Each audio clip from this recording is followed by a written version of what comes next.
Namaste, beloved ones. Thank you for joining me today, day 10 of meditation as an act of love. I do hope that you have found this practice helpful and that you'll go back over the videos and let them take you even deeper into your practice. And just to allow yourself to be however you are, to deeply know that meditation is not to fix ourselves. If we really look at meditation in that way, it's a sort of a very subtle aggression towards ourselves. We already are everything that we need to be.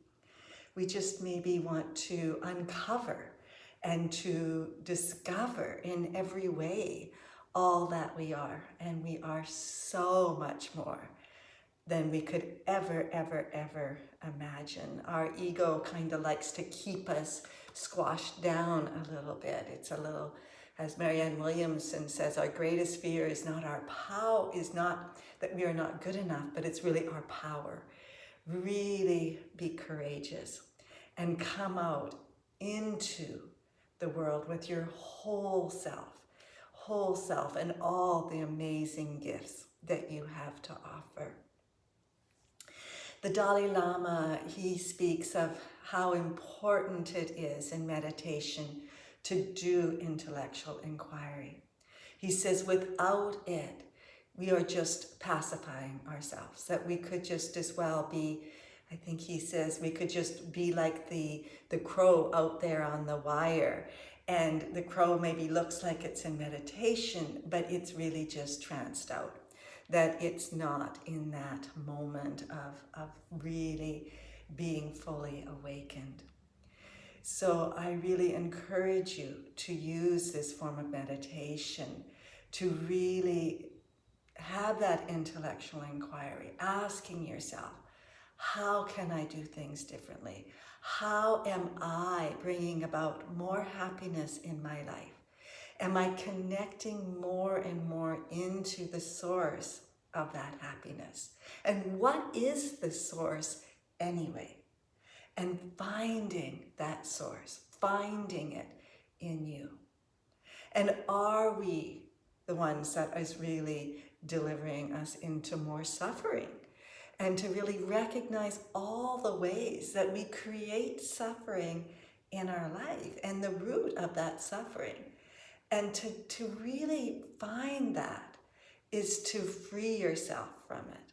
The moment you recognize how your attachments, your aversions, your prejudices, your preconceived ideas, those deep latent impressions in us that aren't even us, how they create so much suffering in our life, the sooner we will be in happiness, abiding in that place of happiness that knows no suffering, abiding in a place of equanimity, free of attachments, free of aversions. So just to go over those steps again, just to again go over them. So of course, connecting with breath. Breath is the number one thing that we can always return to in meditation. Our breath is always there. It never leaves us. So we just can focus on our breath. And you can do this in many ways. We've done it in a few different ways over these 10 days, whether it's just watching your breath, whether it's counting your breath, maybe from 7 down to 1, each number down, going deeper and deeper into relaxation and into yourself, doing the focused breathing of maybe breathing naturally, but focusing on alternate nostril. So that eventually it does actually become alternate nostril breathing, which is also deeply calming. But to begin with, it's not about that. It's about the ability just to focus, to be aware of the breath and to stay with that awareness. Or maybe you can do some humming breath. All those things are very, very helpful. Increasing your exhalation A longer exhalation brings about more calmness. And then eventually returning to a very subtle, silent breath, a breath that almost disappears.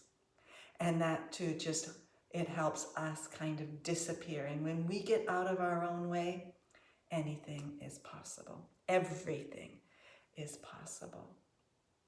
So really using your breath. Our breath can be an anchor in our meditation. It can return us back to ourselves very, very, very quickly. And then from there, dropping into your body to the sensations in your body. Feeling, sensing anything you're feeling in the moment. And where are you feeling it? And how does it feel? Dropping into our body and into those subtle sensations, the energy currents in our body, feeling the energy in our body. And using words, whether it's a one-word prayer, a mantra, a long prayer, using words also, and repeating those words and feeling the energy of the word rather than the mental understanding of the word. Can we get to know the essence of our word by feeling the energy of it in our body, feeling that rising up in us. And then going into that intellectual inquiry. How was your day today? What worked for you? What didn't work for you? And can you look at it with compassion and understanding, letting go of all judgments about it? Can we just be there like the movie director? Doesn't have a judgment about the scenes in her movie. She's just watching it. He's just wanting to get the best movie possible. And so we look at it from that perspective, looking at it from all directions, getting a sense of how could I do it differently next time? And working with it, dealing with it, seeing it inwardly so that we can act on it outwardly. And that acting on it outwardly is so important so that we don't just we don't want to just fake it. We want to see it, do it, change it in the movie, but the next time the opportunity arises, and they always do, we do it differently next time.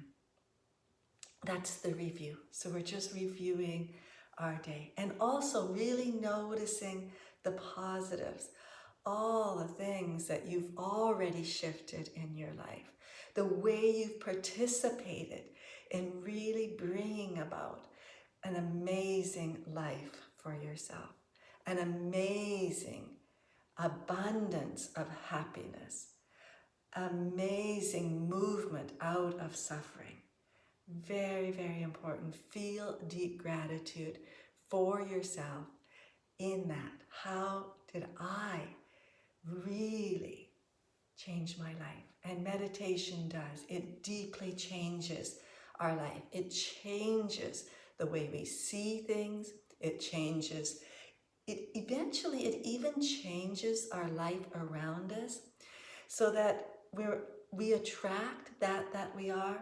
So the calmer, and meditation deeply calms us, the calmer we are, the more calmness comes to us. So it's so miraculous. It's so miraculous. It doesn't mean that that everything goes away. Absolutely not.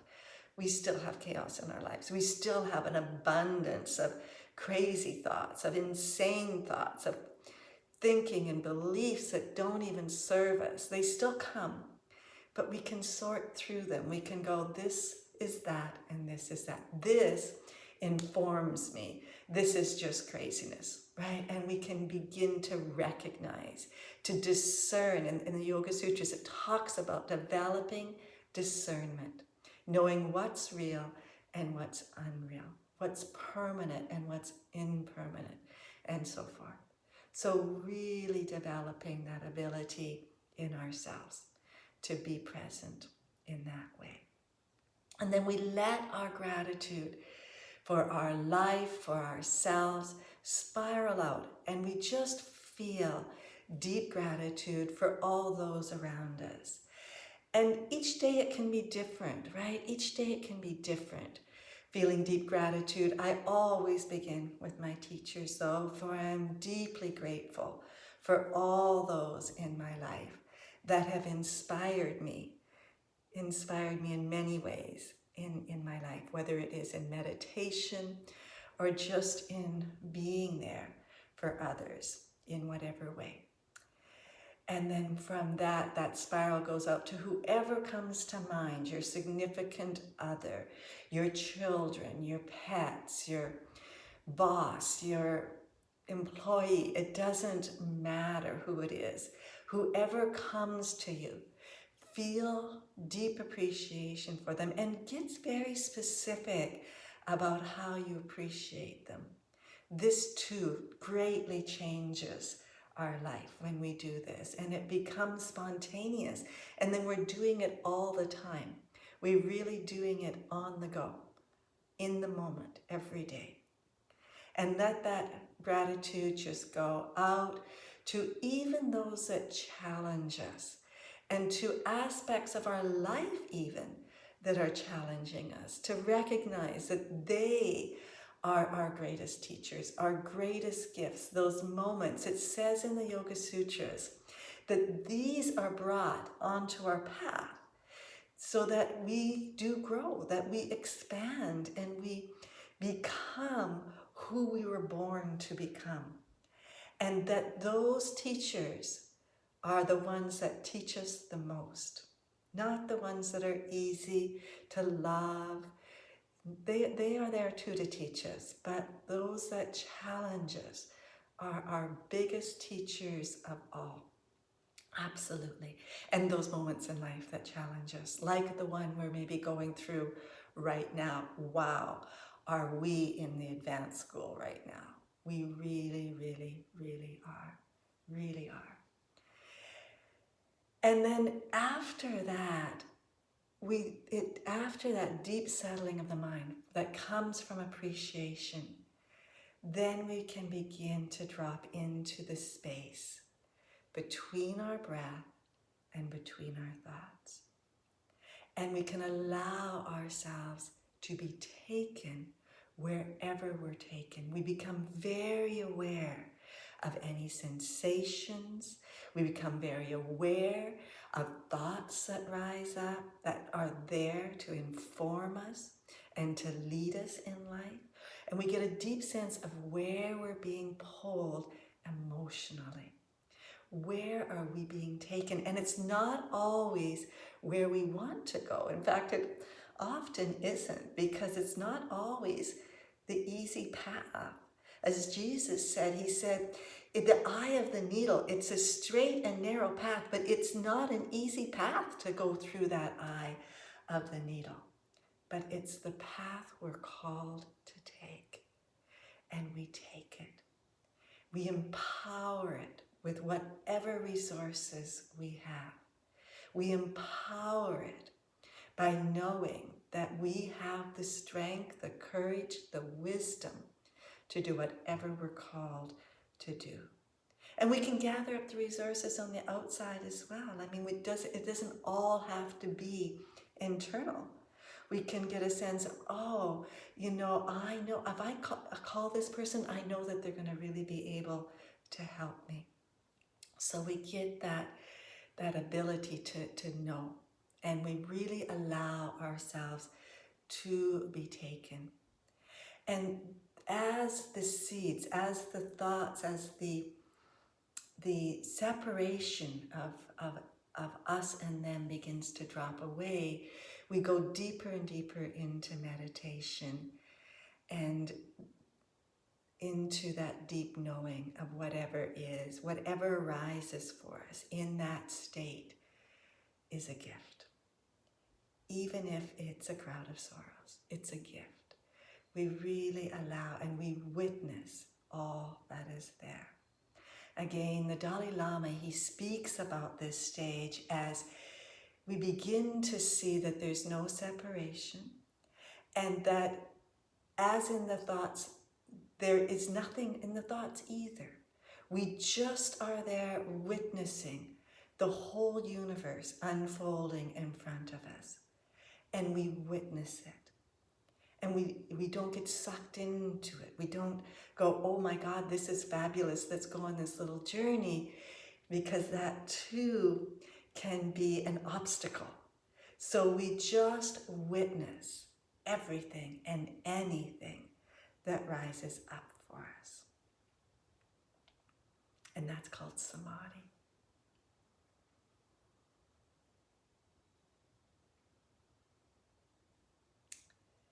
Meditation and the ability to take the time to meditate is so important. And that ability is in each and every one of us. For there's not a person in this world that can't meditate. And there's no such thing as a bad meditation. Every meditation is a good meditation. All you have to do is show up. Just show up. And be with whatever arises for you. And get curious. Just get curious about whatever rises up, but not from getting sucked into it. Not in woe be me, but in that witness self. Get curious of what is this saying to me? What steps am I to take now? How can I go deeper into my path? How can everything I do be a path towards happiness, free of suffering? How can everything I do be a path towards happiness and the source of all happiness, free of suffering and the root of all suffering? Yes, there is suffering, but there is a path that leads us out of suffering. And we never want to forget that. And we are that path, and not just for us, but for all beings around us. And we don't do it just for us.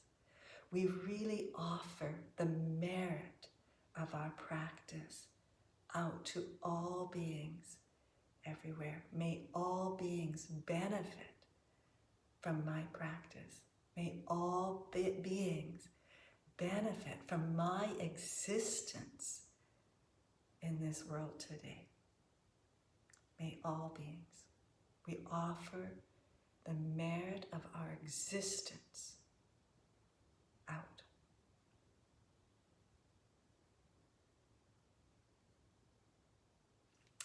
I love you. I honor you. I respect you.